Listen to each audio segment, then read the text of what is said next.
করে ময়না পাখির মতন বোঝায়, তাই না? আমাদের কথা বলা শেখায়।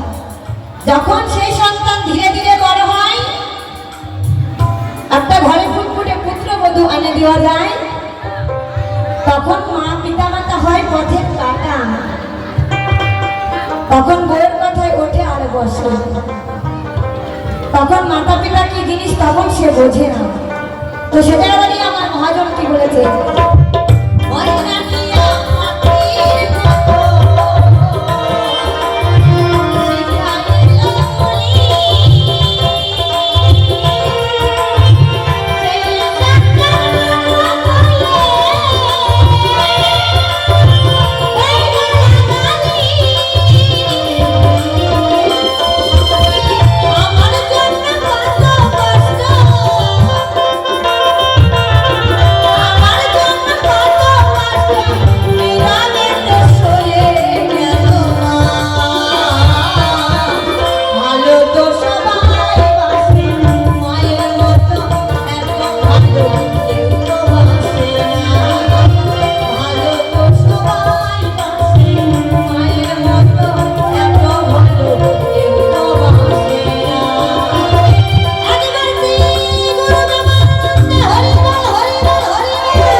প্রেম কখনো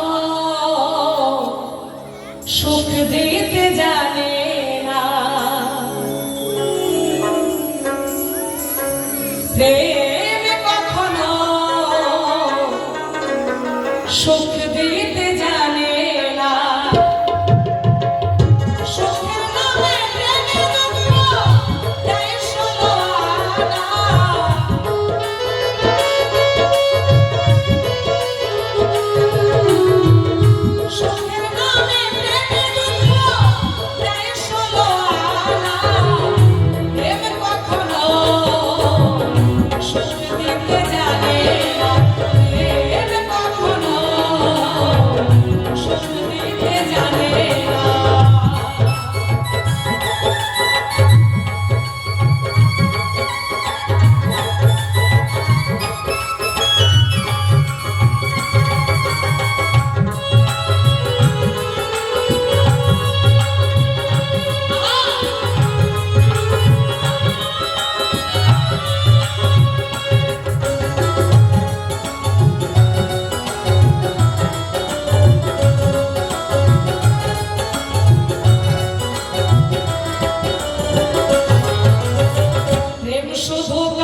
করেছে লাইলির সনে মজনু দিওয়ানা ইসবার জুলেখার প্রেম পুরানে জানা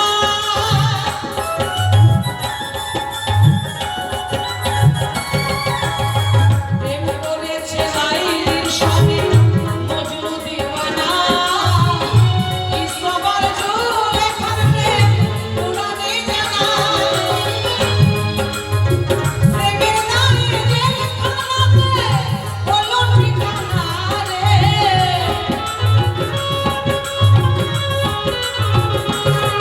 শেষে প্রেমের নামে জেলখানাতে হলো ঠিকানা প্রেম কখনো সুখ দিতে জানে প্রেম কখনো সুখ দিতে জানে না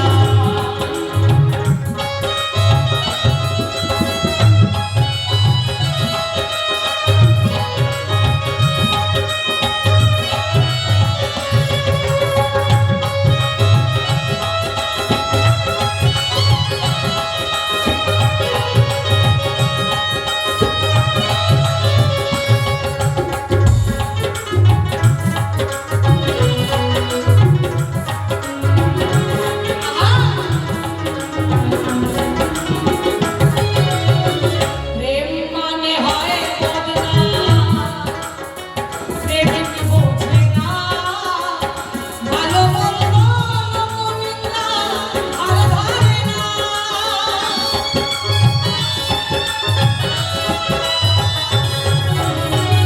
প্রেম মানে হয় বদনা প্রেমিক বোঝে না ভালো মন্দ লোকনিন্দা আর ধরে না শেষে মগনপুরে হয় ঠিকানা আলমাসের জানা রে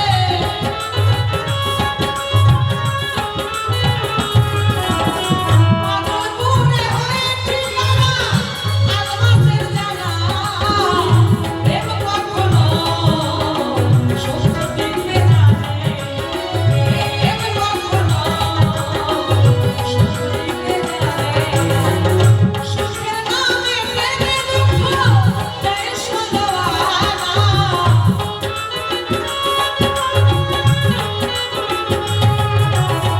সুখের নামে প্রেমে দুঃখ দেয় ষোলোয়ানা প্রেম কখনো সুখ দিতে জানে না প্রেম কখনো সুখ দিতে জানে না প্রেম কখনো সুখ দিতে জানে না প্রেম কখনো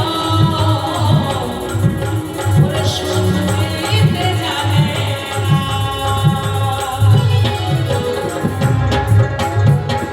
জয় গুরু রাম লক্ষ্মণ আর সীতা ঘুরে বনে বনে সীতা দেবী রামের সঙ্গে দেখিল লক্ষ্মণ। আরে লক্ষ্মণকে নারী দেখে না, সীতা কি নারী না? সীতা নারী, কিন্তু না। সীতা যখন হইল চুরি, সীতাকে চুরি করে নিয়ে যায় লঙ্কা অধিকারী। এবার সীতা রঙের যে গয়না, নাকের ফুল ফেলে দিল, সেটা সুগ্রীব পেল। কিষ্কিন্ধার উপর দিয়ে রাবণ রাজা সীতাকে হরণ করে নিয়ে যায়। সীতা দেবী অঙ্গের অলংকার খুলে খুলে ফেলা, নাকের ফুল, কানের দুল, গলার মালা, হাতের বালা, চরণের নুপুর সব খুলে খুলে ফেলে দিল।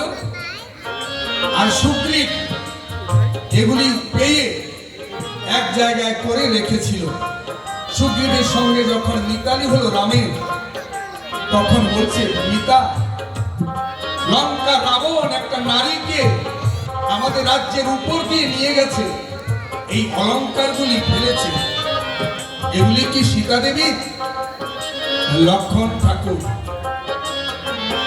সীতার নাকের ফুল, কানের দুল, গলার মালা, হাতের বালা, এগুলি দেখে লক্ষ্মণ বলছে, আমি চিনতে পারলাম না।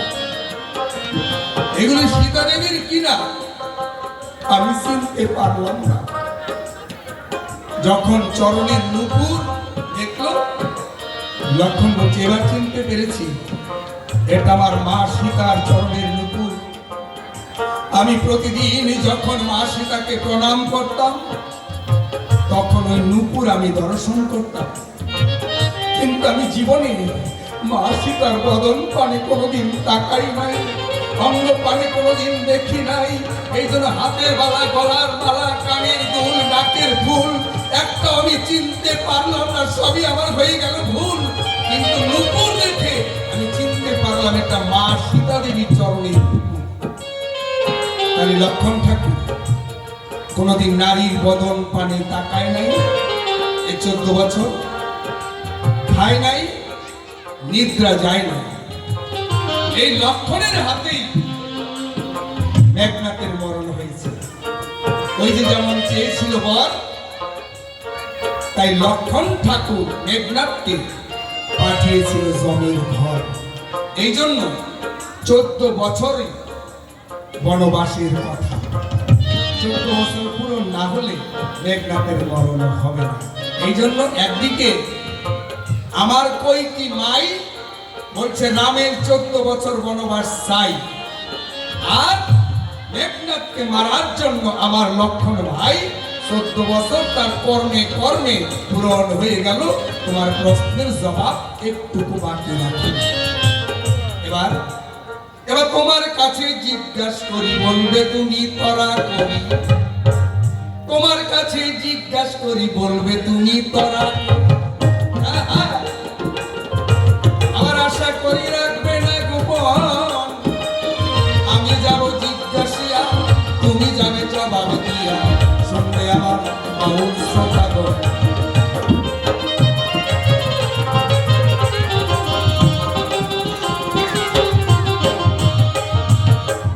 আমি জানি তুমি পূর্ণ লক্ষ্মী সীতা। হে সীতা, তোমার কাছে আমার প্রশ্ন, যেদিন রাবণ বেটা তোমাকে করে হরণ, আমার যতটুকু জানা, আচ্ছা তুমি তো পূর্ণ লক্ষ্মী, তুমি যে বাক্য করতে সেটাই তো ফলতো। তুমি কেন একবারও বললে না রথ যাবি না? তাহলে রথ যাওয়ার ক্ষমতা ছিল না। তুমি কেন বললে না রথ থেমে যা, যাবি না? আর তুমি যদি ইচ্ছা করো, তাহলে ওই রাবণ কি করে তোমাকে নিতে পারে? আমার মনে মনে কয় রাবণের সঙ্গে তুমি ইচ্ছা করেই গিয়েছ, রাবণ তোমাকে হরণ করে নেওয়া সম্ভব নয়। আপনাদের তো অনেকেই জানা শতস্কন্ধ রাবণ। এই রাবণের তো 10টা মাথা, আরেক রাবণের 100 মাথা। ওই রাবণকে মেরেছে কে? ওই রাবণকে মেরেছে সীতা। রাবণ ধ্বংস করার পরে অযোধ্যায় বসে রাম গল্প করে, পাশা খেলে, আনন্দে পাশা খেলে, কিন্তু রাম পরাজয় হয়। বারবার সীতার জেদ, সীতা জিতে যায় কি? আমি কেন বারবার হারি?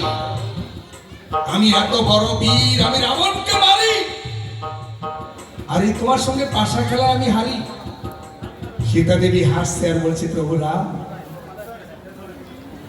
আচ্ছা করে নাও, অসুবিধা নেই, হ্যাঁ তোমাদের করবো, তোমরা করো। সীতা দেবী হাসছে আর বলছে, প্রভু রাম, রাবণকে মেরেছ ঠিক, রাবণ যে আরো একটা আছে, আসতে একটু বড়। কি আরো রাবণ আছে? কোথায়? বলছে আহর লঙ্কায়। ওই রাবণের 100 মাথা। এই কথা শোনার পর রাম কয়, তুমি যে রান্না করেছ, রান্না খাবো পরে, আগে যাব অহর লঙ্কায়, রাবণকে মেরে ফিরে ঘরে, তারপর মনে আছে ভাবো তোমার হাতে রান্না খাবো। রাম লক্ষণ হনুমান আর করে নেই দেরি, একবারে আহর লঙ্কায় চলে গেল তাড়াতাড়ি। সেইখানে গিয়ে দেখে বড় একটা ঘন্টা। এই ঘন্টা যদি বাজাতে পারে তাহলে ওই রাজ্যে প্রবেশ করতে পারবে। রাম ঘন্টা বাজাতে পারলো না, লক্ষণও বাজাতে পারলো না। হনুমান কিন্তু রামের দোহাই দিয়ে জয় প্রভু রাম, জয় শ্রীরাম বলে ঘন্টা বাজিয়েছিল। এবার যুদ্ধ শুরু হলো। যে রথে চড়ে রাম লক্ষণ হনুমান গেল, আহর লঙ্কার শতস্কন্ধ রাবণ এক বাণ মেরে একবারে রথ সহ অযোধ্যায় পাঠিয়ে দিল। রামচন্দ্র তো এই কি, আমি অযোধ্যায় কেন, আমি তো যুদ্ধ করতে গেলাম। কোথায়? আহর লঙ্কায়। আবার গেল, দুইবার পরাজয় হলো, তিনবার গিয়ে রাবণের সঙ্গে যুদ্ধ করতে করতে রামচন্দ্র অচেতন। এবার সীতা দেবী অসীতা রূপ ধারণ করে এক পা অযোধ্যায়, আরেক পা দিয়ে লঙ্কায় নিজে সেই রাবণকে করেছিল নিধন। তাহলে যে শতস্কন্ধ রাবণ তুমি বধ করেছিলে, এটা পারলে, তাহলে সে রাবণ বেটা তোমাকে চুরি করে নিয়ে যায়, তুমি কেন বাধা দিলে না? তুমি কেন ইচ্ছা করে তার কাছে গেলে? এর গোপন তত্ত্ব কি এই আসরে আজকে যাবে একটু বলে প্রশ্ন একটা হল। 2 নাম্বার প্রশ্ন করতে চাই, হনুমান যখন তোমাকে খুঁজতে খুঁজতে লঙ্কায় গিয়েছিল অশোক বনে, গিয়ে পরিচয় দিল আমি রামদাস, আমি হনুমান, আমি প্রভু রামের দাস, হে মা করো বিশ্বাস, আমি প্রভু রামের দাস। সীতা বলছে কেমন করে বিশ্বাস করি, এটা তো রাক্ষসের পুরী, আমি কেমন করে বিশ্বাস করি? হনুমান তখন প্রভু রামের আংটি দেখাইছিল, দেখো তো এটা প্রভু রামের আংটি কিনা। তখন সীতা দেবী জানতে পারলো সত্যি এটা তো প্রভু রামের আংটি, তাহলে আমি প্রভু রামের দাস। এখন তো হয়েছে বিশ্বাস, বিশ্বাস হলো। এবার মা এখনই তুমি আমার কাঁধে চড়ো, আমি তোমাকে নিয়ে যাব প্রভু রামের কাছে। এক মুহূর্ত এই পাপ লঙ্কায় তোমাকে থাকতে দেব না। কিন্তু সীতা সেদিন আসলো না। চা হনুমান তুই চলে যা, তুই চলে যা, আমি তোর সঙ্গে যাব না। আচ্ছা কেন এলে না? হনুমান তোমাকে প্রমাণ দেখালো, তুমি রামের আংটি দেখলে, তোমার চুলের টিকলি খুলে সেটা হনুমানের হাতে দিলে, সেটা রামকে দিল, প্রমাণ হলো। কিন্তু তুমি হনুমানের সঙ্গে কেন এলে না জানার জন্য বাসনা প্রশ্ন রইল এই 2খানা। জয় গুরু, জয় গুরু।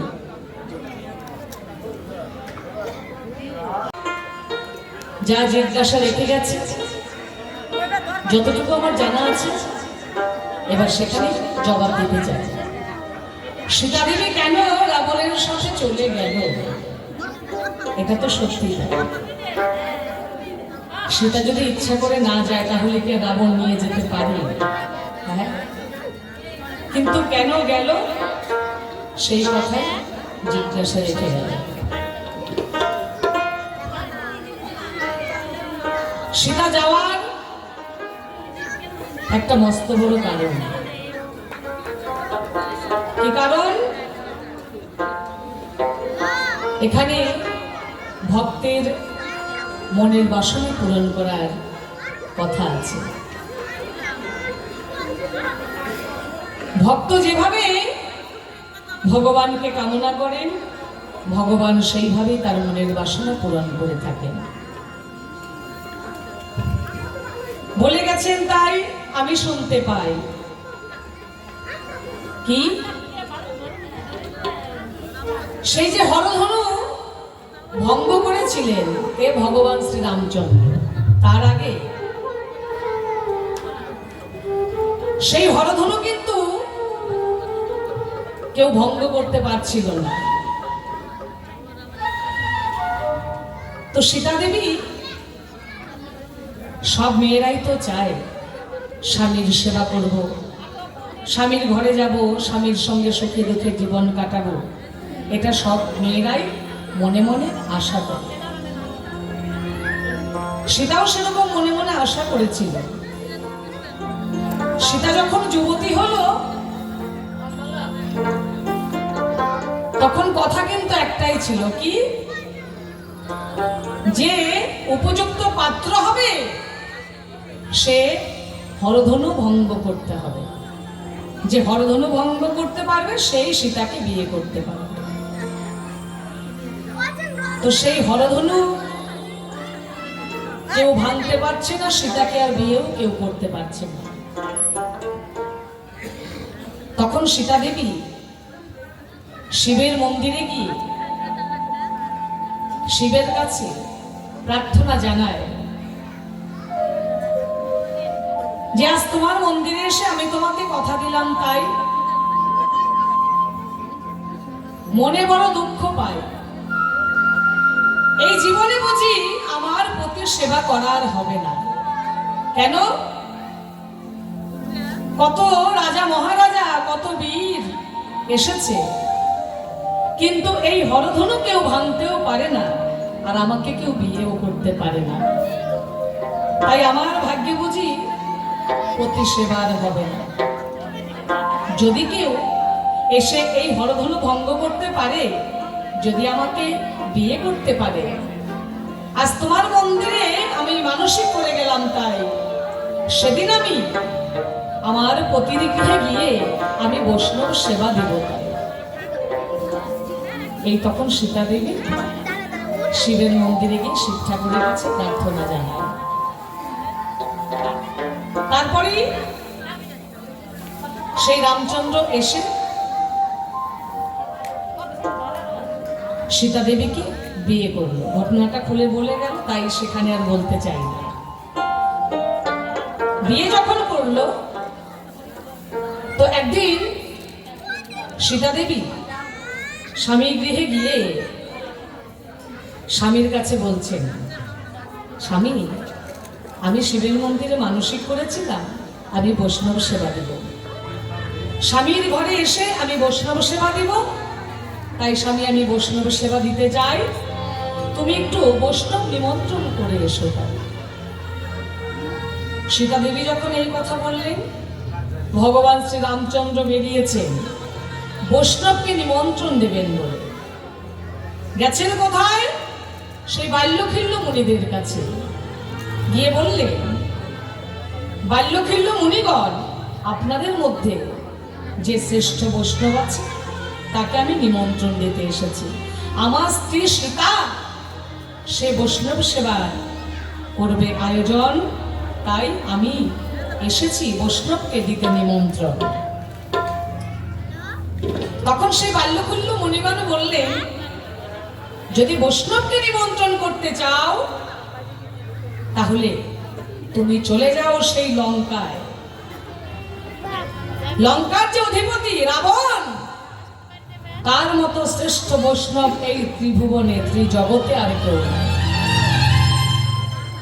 যাও, তাকে গিয়ে নিমন্ত্রণ করে এসো, তাকে সেবা দাও। এই কথা যখন মুনিগণ বললেন, ভগবান শ্রী রামচন্দ্র চলে গেলেন সেই লঙ্কায় রাবণকে নিমন্ত্রণ দিতে। রাবণকে নিমন্ত্রণ দিতে যখন গেলেন, রাবণ যখন ভগবানকে তার লঙ্কায় দর্শন করতে পেলেন, ভীষণ মনে মনে আনন্দিত হলেন। এই জগতের লোকজন জানে যে রাবণের সঙ্গে রামের সম্পর্কটা মোটেই ভালো নেই, দুজনের মধ্যে শত্রুতা ভাব, কিন্তু একদমই তা নয়। রাবণ মনে মনে খুশি হয়েছেন, আজ ভগবান আমার ঘরে এসেছেন, কিন্তু একা আসলে তো হবে না, আমি যুগল রূপে দর্শন করতে চাই। প্রভু, আজ তুমি যেভাবে আমার দ্বারে এসেছো, আমার গৃহে এসেছো, ঠিক একইভাবে আমার সেই সীতামাকেও আমি চাই। তাই যুগলে আমি দর্শন পেতে চাই। একা দর্শন দিলে মনে খুশি হওয়ার কোনো কায়দা নাই, তাই যুগল রূপে দর্শন করতে চাইলেন মনে মনে।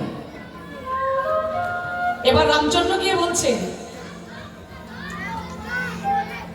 যে, বৈষ্ণব ঠাকুর, আমি আপনাকে নিমন্ত্রণ দিতে এসেছি, আমার স্ত্রী সীতা সে বৈষ্ণব সেবা দিবে, তাই আমি শুনেছি আপনি নাকি পরম বৈষ্ণব, শ্রেষ্ঠ বৈষ্ণব, তাই আপনাকে নিমন্ত্রণ দিতে এসেছি। আপনি অবশ্যই যাবেন, আমার গৃহে গিয়ে একটু সেবা নিয়ে আসবেন। এবার রাবণ বলছে, দেখো, আমাকে যদি সেবা দিতে হয় আমার কিছু নিয়ম আছে। আমি যথাযথা যেমন তেমন ভাবে কিন্তু সেবা নেই। যে নিয়ম আছে, কেমন নিয়ম? যদি করতে পারো, সেই নিয়ম যদি পালন করতে পারো, তাহলে আমি তোমার গৃহে গিয়ে সেবা নিতে পারি।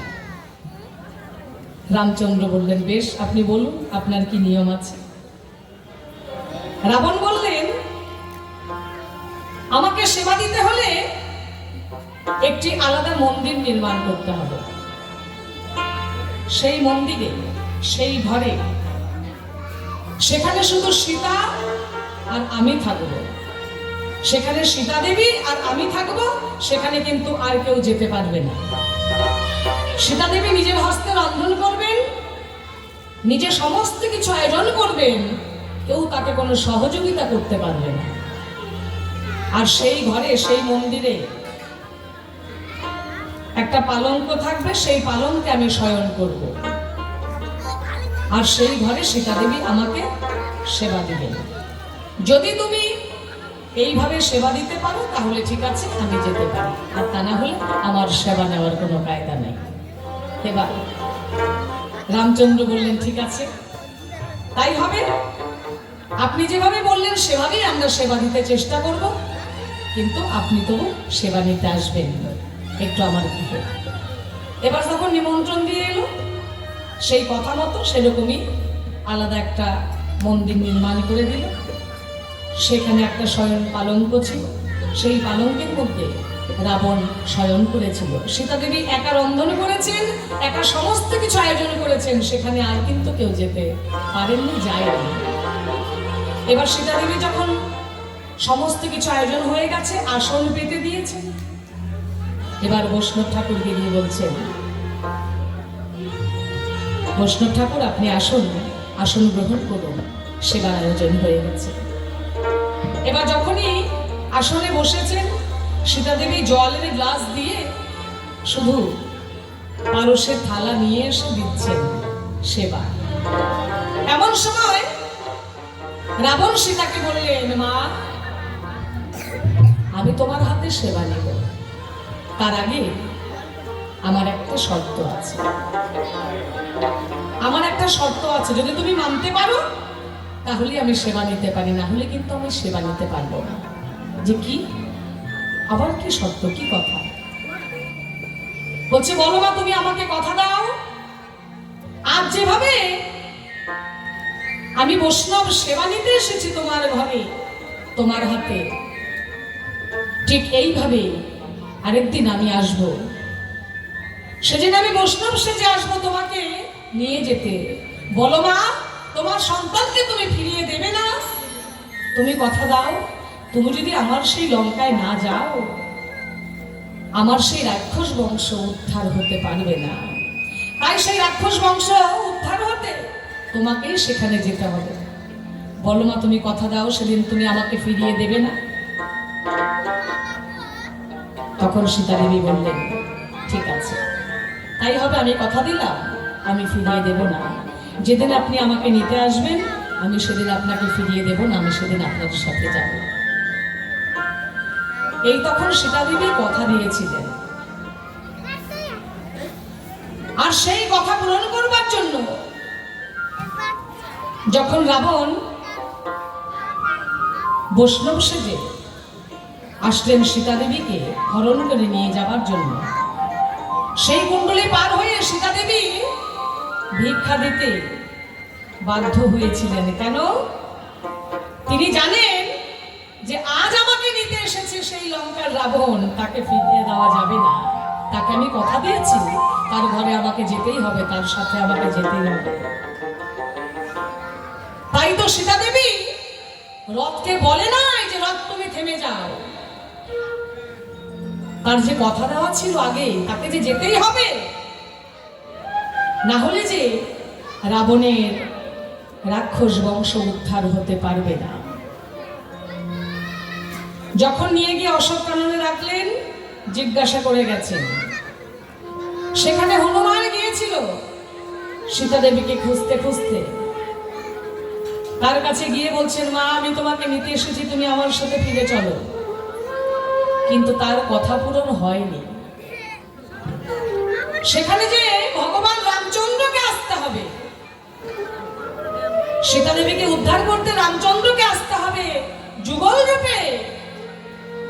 রাবণ দর্শন চেয়েছিলেন, তাই তিনি হনুমানের সঙ্গে ফিরে আসেননি। সীতা দেবী সেই জন্য ফিরে যায়নি। এটাই ছিল মূল কারণ। তো প্রভু তোমার কাছে আমার আরেকটি কথা জানার বাসনা আছে। কি? তুমি যত সময় মৃত্তিকাতে হেঁটে বেড়াও, তত সময় তোমার মনে থাকে না যে তুমি ভগবান, তুমি যে সব করতে পারো, তুমি যে শক্তিমান, সেটা তোমার মনে থাকে না, সেটা তুমি ভুলে যাও।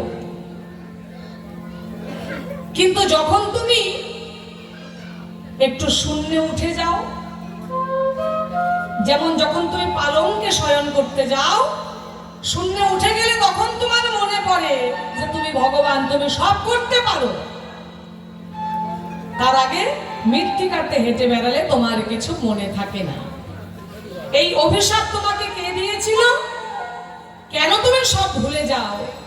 তার কারণটা কি? তোমার কাছে আমার জানার বাসনা রইল। তাই যুগল রূপে রাবণকে দর্শন দিয়েছিলেন রাম সীতা। তারপর সীতা দেবীকে উদ্ধার করে নিয়ে আসলেন, আর সেই রাবণের লঙ্কা জ্বালিয়ে পুড়িয়ে ছাড়খাড় করে দিলেন। তার রাক্ষস বংশ উদ্ধার হয়ে গেছে। এই দুটোই জিজ্ঞাসা ছিল। আমি একটু কথার মাধ্যমেই বললাম, ছন্দের মধ্যে আর গেলাম না। তো আমার জানার বাসনা, আমার স্বামী রামচন্দ্র ভগবান তিনি কেন ভুলে যান, কিছু কেন মনে থাকে না? আর যত সময় মৃত্তিকাতে হেঁটে বেড়ান তখন মনে থাকে না, শূন্যে উঠলেই মনে পড়ে ব্যাপারটা কি? হ্যাঁ, শূন্যের মধ্যে উঠলেই মনে পড়ে, মৃত্তিকাতে মনে থাকে না, একটু ব্যাপারটা জানার বাসনা কি, তাই না? এটা আবার এমন হওয়ার কারণটা কি? যে ভুলে যাবে তো সবসময় ভুলে যাবে, কিন্তু শূন্যে উঠলেই তার সবকিছু মনে হয়ে যায়। যত সময় মাটিতে হাঁটাহাঁটি করে তখন কিছু তার মনে থাকে না যে সে ভগবান, সে সব করতে পারে, এটা তিনি ভুলে যান। কারণটা কি? দিয়ে যাবে একটু সমাধান। একটি গান করে আসো ছেড়ে